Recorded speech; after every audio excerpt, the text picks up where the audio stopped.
Patriota, você está no canal JV Notícia e hoje a nossa notícia vai ser do deputado mais votado do Brasil, o Nicolas Ferreira, do PL, que fala umas verdades da corrupção da esquerda do Lula e do deputado do PT que ficam nervosos. Veja esse vídeo comigo. Não pode condenar ninguém, mas a todo momento quer condenar Bolsonaro por todos os crimes que há no Brasil possível. Então eu gostaria de passar um vídeo com gentileza. E aumenta, por favor. Olha, se não é ele, o mesmo pastor da Shopee que dizem amor. Assim, vai ter contradição aqui sim. Lá na igreja, lá no curral do PT, lá com o Maduro, entendeu? Lá com o Daniel Ortega, lá no Foro de São Paulo, pode falar mentira que quiser e vocês vão ser amplamente amados. Qual corrupto hoje está na cadeia? Sérgio Cabral, ele foi condenado a 400 anos. Sabe onde ele está? Nas ruas do Rio de Janeiro fazendo campanha, provavelmente para governador do Rio. Se tem alguém que pode ser acusado de terrorista nesse parlamento, é o ex-presidente Bolsonaro. De que há uma clara revanchismo judicial contra pessoas que se alinham ideologicamente ao Bolsonaro. Vocês perderam. O Lula é o presidente, vocês perderam. Enfia a viola no saco. Chega de trazer, inclusive, um estrangeiro de extrema direita. Isso aqui é para discutir educação, plano nacional, piso salarial nacional. É para isso que serve. A segunda questão, se tem alguém que pode ser acusado de terrorista nesse parlamento, é o ex-presidente Bolsonaro. Ele foi quem queria botar bomba em quartéis. E ele foi expulso do exército. Terceiro, fala aqui, entende, que defende liberdade, tem que renegar, entende, a ditadura. Vocês defendem a ditadura e os torturadores até hoje. E quem fala aqui é testemunho ocular da história. Quem acha que não teve tortura, posso levar na Rua Tutóia e no comando do 2º Exército. Estão lá ainda as dependências da tortura no Brasil, que o Bolsonaro sempre apoiou, inclusive o brilhante Ustra. Ele devia ser preso só por isso, mas ele vai ser preso pelo conjunto da obra. Então o que nós estamos vendo aqui é o seguinte, é a tentativa de reescrever uma história, Os socialistas, inclusive um dos parlamentares, citando o seguinte, os comunistas e tal, você nunca leu nada sobre a Segunda Guerra Mundial, sobre a Batalha de Stalingrado, sobre a unidade dos aliados com os russos, onde morreram 1.800.000, onde o nazismo foi derrotado, meu caro. Foi derrotado. Quem entrou no bunker do Hitler foram os comunistas. Isso não quer dizer que a gente apoia o stalinismo. Precisa ler mais história para vir debater aqui, para a gente poder vir debater aqui. Vocês não entendem nada disso. Agora, o que eu acho só é que o levante social pela juventude... O deputado está com a palavra, por favor, parlamentar. O levante social da juventude... Ele sempre atuou como juventude organizada, inclusive, para ir atrás dos torturadores que nunca foram punidos no nosso Brasil. Quero falar de um.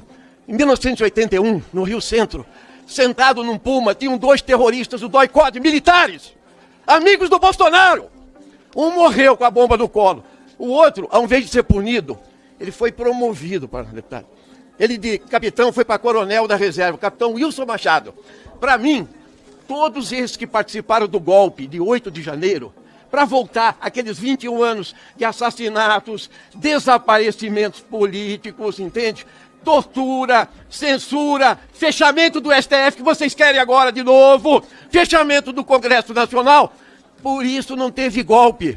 E não teve nem apoio militar. Poder fazer uma defesa ao meu colega deputado André Fernandes e fazer alguns esclarecimentos. Primeiro, de que a comissão não tem sido pautada por debates infundados e ineficazes. Pelo contrário, somente hoje nós invertemos a pauta e conseguimos aprovar 2 incríveis projetos que tratam a respeito da evasão escolar e também da possibilidade de abrir uma linha de crédito no BNDES para que seja direcionado isso para escolas públicas e privadas, que irá ajudar, inclusive, muito na segurança das escolas. Patriota, dê uma pausa aqui no vídeo para vocês deixar um like, se inscrever no canal, compartilhar para todos os seus amigos também, para poder o YouTube estar entregando o nosso vídeo e vamos pro vídeo. E o debate, eu acredito que ideológico, ele é necessário, e aqui eu começo a fazer defendendo o deputado André Fernandes. Para todos que estão aqui presentes, e também aos que irão assistir isso por todo o Brasil, no dia 1º de abril, o escritório do deputado André Fernandes foi veementemente atacado. Eles fizeram um boneco do André Fernandes, atearam fogo. Inclusive, quando o André postou isso nas suas redes sociais, o Instagram considerou isso conteúdo sensível, e você tem que clicar para poder acessar. Porque após ter ficado o boneco dele em cinzas, ficou como literalmente alguém tivesse morrido ali no chão. E eles colocaram golpistas e inclusive se vangloriaram de ter feito isso com o deputado André Fernandes. Mas é óbvio que todos nós acredito que nós rechaçamos isso. O que eu quero levantar o ponto aqui é com relação à narrativa que é criada quando tem esse tipo de ato e como a esquerda, ela se utiliza de uma defesa da democracia quando lhe convém. E explico o porquê. Eu estive no mês retrasado e semana passada com uma pessoa que é dita como golpista, como terrorista, mas que ela tem CPF. Ela tem um filho autista. Essa pessoa ela foi condenada a 16 anos. Só para vocês terem ideia, nós temos pessoas aqui no Brasil corruptos que foram os mentores aí do maior esquema de corrupção que o Brasil já viu, que é o Mensalão, que foram condenados a 12 anos e logo após o STJ reduziu sua pena para 8 anos. Ou seja, aos olhos da esquerda, quem roubou bilhões de reais das estatais, desviou dinheiro para ir para educação, para hospital, para saneamento básico, ele é menos terrorista, menos criminoso do que alguém que fez baderna. E de fato é baderna. E eu condeno essa baderna. Eu jamais irei defender quem depredou patrimônio público, quem, por exemplo, ateou fogo, quem veio aqui, mesmo que seja num sentimento de manada, isso está errado. Afinal de contas, você é responsável pelas suas atitudes. Mas nós precisamos ter a proporcionalidade e, inclusive, a ampla defesa, o direito de você, de fato, se defender. Os advogados, durante muito tempo, e alguns até hoje, não têm acesso aos autos, não têm acesso ao processo. E como que se é tão desproporcional de que essas pessoas que estão sendo condenadas a 16 anos, elas são pessoas comuns. Não deveria o foro delas ser, por exemplo, o STF. Por que isso está acontecendo? Porque há claramente hoje no Brasil, e eu falo isso aqui com pesar, de que há uma clara revanchismo judicial contra pessoas que se alinham ideologicamente ao Bolsonaro. Nós temos hoje no Brasil vivendo uma anormalidade. Eu pergunto aos senhores, todos estão presentes aqui, e o Brasil, qual corrupto hoje está na cadeia? Sérgio Cabral, ele foi condenado a 400 anos. Sabe onde ele está? Nas ruas do Rio de Janeiro fazendo campanha, provavelmente para governador do Rio. E olha que se continuar do jeito que está, vira, porque até então uma pessoa que estava no presídio há pouco tempo virou presidente. Então o precedente já tem. O que eu quero chamar a atenção aqui de todos para poder fazer a defesa do André Fernandes, eu simplesmente não preciso falar somente do aspecto do André Fernandes, eu preciso contextualizar. E é isso que eu estou fazendo aqui, contextualizando o porquê a defesa do deputado André Fernandes. E me impressiona que quando você não é contra o mal, você coopera com ele. Então muito me espanta quando a esquerda ela não consegue denunciar o mal. Eu já vi aqui em diversos momentos aqui dessa casa, ministros de Estado não conseguir denunciar o mal que eu acredito que acontece, por exemplo, na Venezuela. É só colocar assim no YouTube, para quem está assistindo, coloca assim, ó, tanque de guerra Venezuela. Você vai ver literalmente tanques de guerra passando sobre civis na Venezuela. Inclusive a própria ONU, que tanto eles utilizam para poder dizer que é uma verdade infindável de uma organização, já condenou os atos tanto da Venezuela quanto da Nicarágua. Então eu deixo aqui mais uma vez a minha solidariedade ao senhor André Fernandes e deixar aqui evidente, claro, cristalino, de que nós estamos vivendo de fato uma cegueira ideológica, onde por conta de A defender A e B defender B, nós não conseguimos atacar o mal. Saibam que aquilo que nós precisamos como representantes do povo fazer é termos coerência. Coerência é quando um errar, falar que errou. Eu nunca defendi nenhuma pessoa que depredou o patrimônio público aqui nesse Congresso. Vocês nunca irão me ver ir a vias de fato de agressão. Se algum dia eu falei palavrão na minha vida, se foi filmado, eu peço desculpas. Mas não me recordo. Tanto aqui nessa casa ou com nenhum colega. O que acontece hoje é que existe, digamos, uma régua, que eles colocam, a régua de 30 centímetros, eles colocam que o 15 já não é mais o meio. Que o meio é o 2 centímetros, ou seja, qualquer coisa que estiver no 10, no 20, vira muito extremo. Então, quando, por exemplo, você defende a legalidade do processo, para que pessoas como as pessoas do dia 8 não sejam taxadas de terrorismo, e tenham penas aplicadas a elas exorbitantes, que ultrapassam da normalidade nossa jurídica, isso se chama extremismo. Eu não acredito que isso seja extremismo. Eu acredito de fato que as pessoas precisam pagar, inclusive uma pessoa pagou, com a própria vida. Isso aqui não é uma opinião minha. Se a maior instância do Ministério Público, que é a PGR, deu o parecer favorável para a soltura do Clezão, isso não foi feito. E por 2 meses isso foi ignorado. Sabe qual foi o fim do Clezão? A morte. E eu estive no velório dele. Lhes pergunto, eu sei que quando... Aquilo que Hannah Arendt fala, né? Que é a banalidade do mal. Você passa na rua um dia, você vê um morador de rua, você se assusta. Deputado Gilberto, como é possível ter uma pessoa morando na rua, deputado Ottoni? Isso é muito mal, isso é ruim. Essa pessoa precisa ter dignidade. Só que no segundo dia, você acha não tão anormal. Passa-se uma semana, um mês, um ano, e pessoas morando em situação de rua passam a ser normal. Afinal de contas, a continuidade do mal faz parecer que não tem problema. É exatamente isso que está acontecendo. E digo mais, Essa pessoa que eu visitei semana passada, ela é uma mãe de família que não tem uma linha em sua ficha criminal. E eu tô para te falar para vocês, eu não quero ter que usar a tribuna dessa casa para poder anunciar mais uma morte. E quem é o responsável?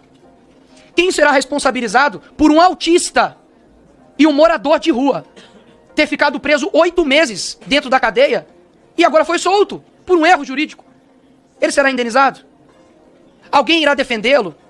Os direitos humanos se colocará por ele? Ou seja, é necessário, ao defender o deputado André Fernandes, mostrar todo o contexto anterior de explicar o porquê eles não serão favoráveis a pedir, não para que puna, porque o nosso papel não é esse, aqui não é uma comissão parlamentar de inquérito, mas pedir meramente, senhores, para quem talvez aqui não está entendendo, é solicitar à Procuradoria-Geral da República que apure possíveis crimes. Ou seja, não somos competentes para tal. PGR, veja se há algum crime. Se houver, a PGR irá dizer. E eu defendo este instrumento aqui nesta comissão. Acho válido, acho que é o nosso papel como devidos representantes. E por fim dizer que, se Levante Popular não é terrorista pelo que eles fizeram, vocês também têm que anistiar os outros demais. O que eu digo é, ambos para mim são baderneiros, olha só. Isso chama-se coerência. Ambos para mim são baderneiros. Ambos para mim passaram do ponto na defesa das suas ideias. Isso é ser coerente. Não é ser coerente defender um lado simplesmente a qualquer custo. A minha coerência vai, condeno o Levante Popular, condeno as pessoas também que depredaram aqui, condeno qualquer um que faça o mesmo. Agora, sabe o que aconteceu? Tem muita gente nova aqui, estudantes novos aqui, talvez vocês não lembrem. Mas os Black Blocs, lá em São Paulo, e aqui também, quebraram, depedraram, quebraram o Ministério da Educação. E sabe o que aconteceu agora recente, senhores? Em 2019? Foram absolvidos por faltas de provas. Nós não estamos vivendo uma normalidade. Toda a minha solidariedade ao deputado André Fernandes, e a coerência precisa prevalecer e a hipocrisia, quando necessário, será... 8 de janeiro não é um fato isolado. Houve uma construção golpista durante anos, particularmente de 2021 em diante. É importante a gente dizer isso porque o senhor Wellington Macedo, ele tem características dos seguidores de Bolsonaro. Participa da milícia digital, inclusive expressando não apenas divergência política, mas preconceito grave contra o ex-presidente Lula. Estimula o ódio nos seus vídeos, a violência, o golpe contra a democracia brasileira. Inclusive tem um vídeo dele, que eu não vou colocar porque não vai dar tempo, cobrando do comandante do Exército, o então general Freire Gomes, que deixasse de ser covarde e atuasse nas demandas deste movimento contra a democracia. Era amigo de Jorge Washington. Aliás, Jorge Washington divulga um vídeo dele e um Twitter dele pedindo Pix. Vai ver como eles eram amiguinhos. Ele, Jorge Washington, Alon Diego e Oswaldo Eustáquio. Ele está na prisão. Aliás, ele está na prisão, como devem ir todos os seguidores golpistas de Bolsonaro e o mandante maior, que é Bolsonaro, que tem que ir para a cadeia. Isso é o que está claro para nós. Tinha um chefe desse processo. Um chefe. E esse chefe comandou todas as ações golpistas dos seus seguidores, que seguiram o mesmo roteiro para violar o Estado Democrático de Direito no nosso país. O deputado Marcos Feliciano diz que R$400 mil foram dispensados com viagens que não foram efetivadas. Prosseguimos com esse vídeo. Do deputado Kim Kataguiri e também do deputado Hélio Lopes. E também ouvi as respostas que Vossa Excelência deu. E boa parte das respostas que Vossa Excelência deu, acredito que aqueceu a dúvida daqueles que aqui estavam e entendo por superados. Eu tenho algumas outras perguntas para fazer a Vossa Excelência e queria saber se Vossa Excelência poderia me responder. O Ministério que Vossa Excelência preside, ele recebe também denúncias ou é só o Ministério dos Direitos Humanos? Caso o Ministério de Vossa Excelência receba denúncias, eu queria aqui fazer uma. O deputado Hélio Lopes, na última sessão, foi chamado aqui de capitão do mato e não houve quem o defendesse. Digo, alguém que tenha peso, né, como, por exemplo, a presidente da Comissão de Direitos Humanos. Falo isso porque eu achei que o assunto estava encerrado, mas hoje eu vi que Vossa Excelência, a presidente, começou aqui fazendo uma defesa da querida Benedita da Silva, que é minha irmã em Cristo, da mesma igreja que eu pertenço. E a pergunta que fica é, existem negros e negros ou todos os negros têm que ser protegidos? Benedita da Silva é uma negra de esquerda. Hélio Lopes é um negro de direita.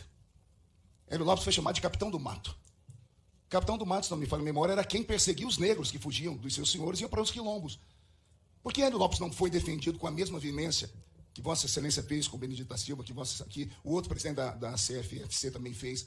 Né? Por que não se defende? Então, nós temos no país não apenas o problema de racismo, também tem o racismo inverso e tem o racismo pior, que é o racismo porque a pessoa não pensa ideologicamente como a outra. Isso é horrível de se ver.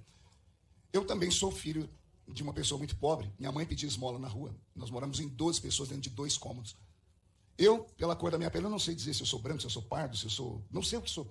Porque minha mãe, ela é índia. Meu pai é negro. E é um negro, ele maior do que você. Está aqui a foto do meu pai. Esse aqui é o meu pai. Agora, veja só, num país onde nós estamos, eu sou teólogo, sou professor de teologia, como é que nós podemos negar a história, negar o passado? Quando um aluno nos questiona, podemos ou não responder a ele aquilo dentro do questionamento dele? Pergunto isso a Vossa Excelência, ministra, porque hoje até isso tem sido arrancado das escolas, você não pode mais contar história. Mas não é verdade também aquilo que se fala, que quem não conhece o passado está fadado a repeti-lo?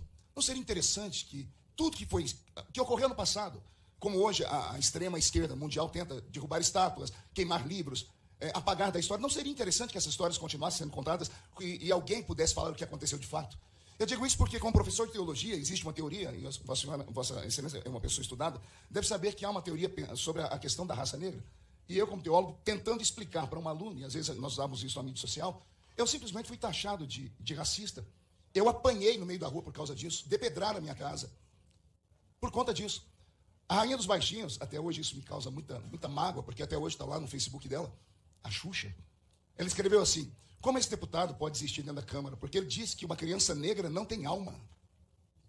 Eu nunca disse isso. Primeiro fake news da história. Ela teve 1 milhão de vezes a oportunidade de pedir desculpas, nunca pediu desculpas. Isso já chegou até ela. Pior, está lá no Facebook dela. Eu poderia ter processado, feito 1 milhão de coisas, mas não fiz. E agora nem a lei alcança. Mas olha que situação, nós estamos vivendo aqui no nosso país. Então, como funciona isso? Eu queria entender dentro do pensamento do Ministério de Vossa Excelência se os negros que são direitos também são protegidos ou não. Pela fala de Vossa Excelência, que veio através do requerimento do deputado Hélio Lopes, da fala de Vossa Excelência no seu Twitter, dizendo que as políticas de priorização de ajuda emergencial para grupos específicos, como ciganos, quilombolas e comunidade de terreiros. No Rio Grande do Sul, se não me falha a memória, morreram quase 180 pessoas. O Ministério foi atrás dessas 180 pessoas. O Ministério sabe quantas dessas eram ciganas?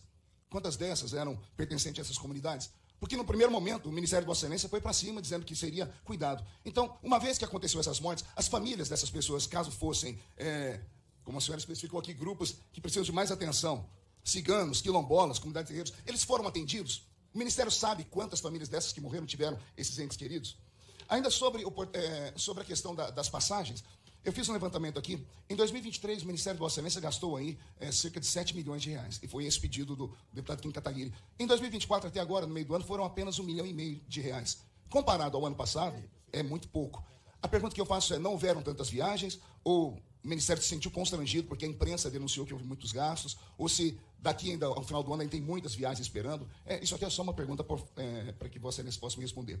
Outra coisa, eu fiz um levantamento aqui de 2024 e 2023, 400 mil reais foram gastos com passagens que não foram utilizadas, viagens que foram canceladas. E eu me assustei, porque uma dessas viagens, eu só pude ter acesso a uma aqui, que eu bati o olho no portal de transparência, feita por uma assessora de Vossa Excelência, deixa eu procurar ela aqui, se eu encontro. Ah, Jesus, aqui. Lorena Dantas, do dia 30/6 a 3 de julho, ela não foi reembolsada, 2.134. Então eu imaginei, se a dela, 2.134 reais, não foi reembolsada, ou seja, nós perdemos esse dinheiro público, perdemos o dinheiro do contribuinte, esses outros 400 mil reais também aconteceram a mesma coisa? O Ministério, eu sei que acontecem viagens de última hora, eu sei que a agenda ela está sujeita a isso, mas 400 mil reais em cancelamento de viagem. E se aconteceu a mesma coisa que aconteceu aqui com essa assessora Lorena Dantas, que não foi reembolsado, nós perdemos 400 mil reais daquilo que o contribuinte tem dado ao Ministério. Outra pergunta que me aquece aqui, eu sou do Estado de São Paulo.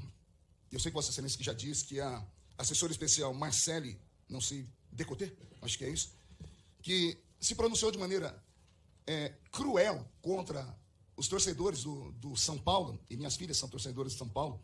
Ela chamou todos eles de descendentes de europeus safados. Me preocupa muito porque eu fui aqui procurar o currículo da moça, ela é uma moça negra, ocupava um cargo de muita expressividade dentro do vosso ministério. Será que existem mais pessoas que pensam exatamente como ela, que amparam a senhora, que lhe assessoram? Eu sei que isso aqui deve ter chegado até Vossa Excelência de uma maneira muito estranha, né? Uma pessoa que ocupa um cargo tão importante, negra, chamar pessoas brancas, descendentes de europeus safados, chamar a diretoria toda de São Paulo de fascistas ou coisas mais. Isso aqui não seria também um racismo ou um racismo inverso? E eu sei que Vossa Excelência vai dizer que já mandou a moça embora, mas como disse bem o deputado Kim Kataguiri, Vossa Excelência não fez um pedido de desculpas formal. Pedir desculpa não diminui ninguém e não ofende, né? Pelo contrário, faz as pessoas crescerem. Quantas vezes na minha vida eu já pedi desculpas, né? E eu acredito que eu, como paulista, e todas as pessoas do Estado de São Paulo, ainda ficam se questionando. como uma pessoa de um alto gabarito dentro de um ministério que cuida das questões raciais, fala de maneira tão cruel contra pessoas do meu Estado. Por conta dessas perguntas, e eu gostaria muito de ouvir as respostas, Vossa Excelência pode ou não me informar depois, eu fico ainda pensando no que disse o deputado Hélio Lopes. Ontem eu fiz um discurso sobre isso na Câmara. Eu lido com pessoas todos os dias. Eu cheguei agora, meu amigo carioca, de uma viagem no exterior, falei em quase 24 países, né? E eu vi brasileiros, pessoas de outras nações, todas reunidas. Estive em Angola, pouco tempo atrás, e vi o racismo em Angola, negros contra negros.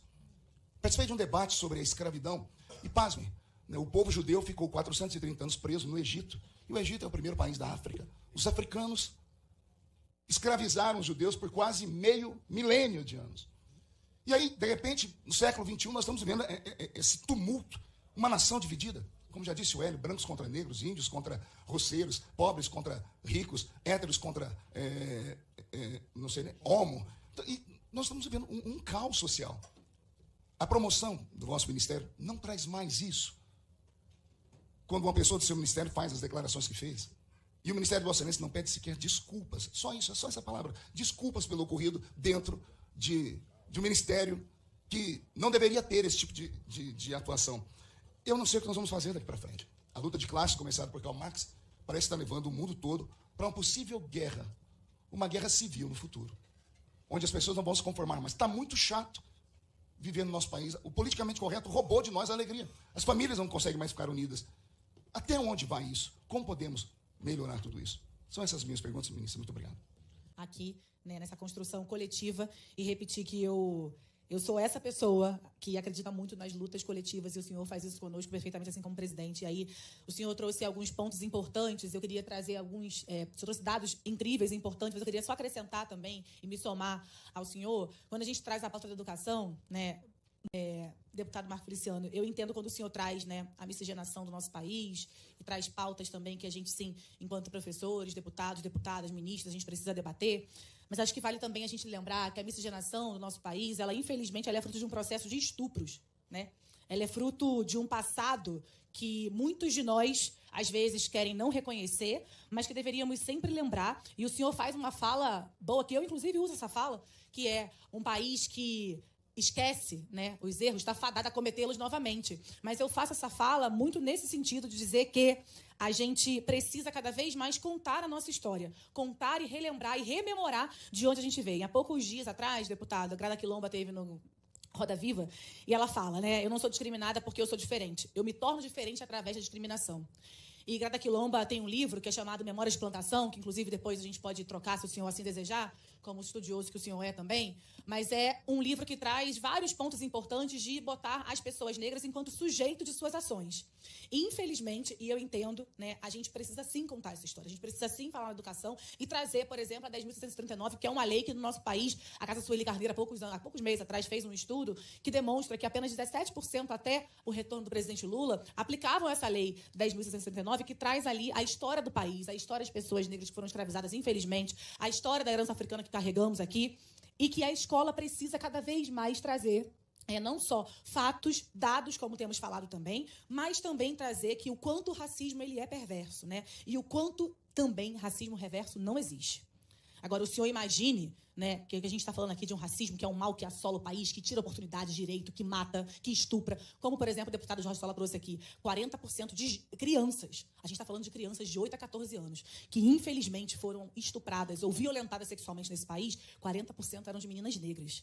Então, imagine que, quando a gente fala de alguém que é soberano sobre algo, de alguém que não tem oportunidade, de alguém que é assassinado, isso não existe no reverso. Então, acho que de uma vez por todas é importante trazermos aqui, quando se fala de falas de cunho racista, racismo reverso, ele não existe. A gente tem dados que comprovam isso. Então, infelizmente, né, é importante que a gente cite cada vez mais e fale cada vez mais da importância desse ministério. E sim, deputado Hélio, eu repudio todo e qualquer tipo de violência que o senhor tenha aqui recebido nessa casa. Independente das nossas posições políticas divergentes, eu sou contra toda e qualquer violência, seja contra o senhor, contra a Benedita da Silva, contra qualquer pessoa, porque eu repito algo que eu disse no início. Infelizmente, tem pessoas que, né, até algumas, inclusive, do convívio de alguns dos senhores aqui, que quando Marielle foi assassinada com 5 tiros na cabeça, fizeram menções de piada.